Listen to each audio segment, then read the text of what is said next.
So let's do some math.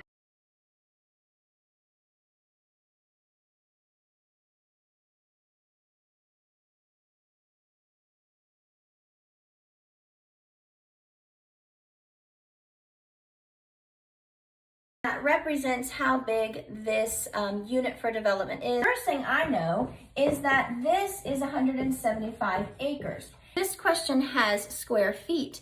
So that means that the easiest thing to do is to turn these acres into square feet, and then I can work with the same unit of measure.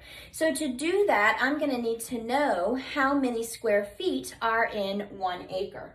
And so 1 acre contains 43,560 square feet.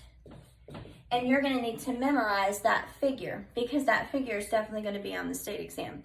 So the next question is, how can I turn 175 acres into square feet if I know that 1 acre contains 43,560 square feet?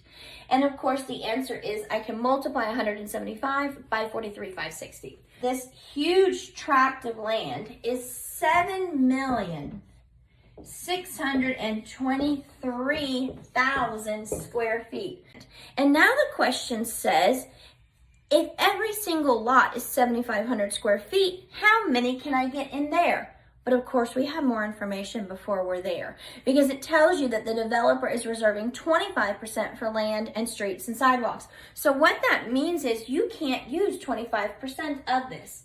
So the question is, how much of this actual space that's in the actual development, how much of it can you use? That's how I do it. Now you could take 25% of this and then minus it, but what I do is I skip a step and I tell myself, how much of this can I actually use? And that is 75%. So then I figure out what 75% of this is, and that is 5,717,250. So this is the actual amount of space that I can use in this subdivision to develop lots. The next question is, how big is each lot? Well, each lot is 7,500 square feet.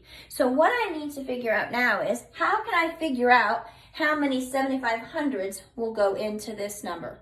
How can I figure out how many 7,500s are going to this? And of course, I can divide it by 7,500. Divide it by 7,500. The answer is 762 lots. Now, it's 762.3, but I don't have enough space for a whole nother lot, so I have to reduce.